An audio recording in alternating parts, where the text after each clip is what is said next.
Pusit ang almusal namin, guys. Tsaka bulad. Sarap, guys. Oh. Hindi siya maalat kasi sariling gawa ng kapatid ko galing sa Iloilo. Sila talaga ang nagbilad.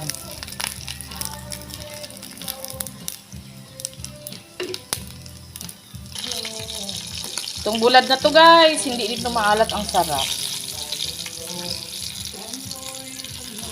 Sarap talaga siya, guys.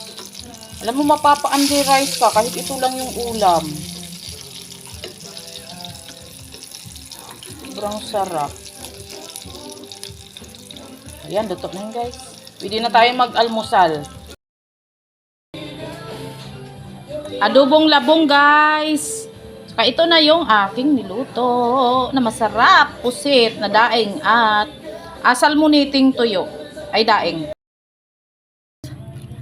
Ayo. Nakamay na si Inday. Mas masarap kumain ng kakamay. Kain po tayo.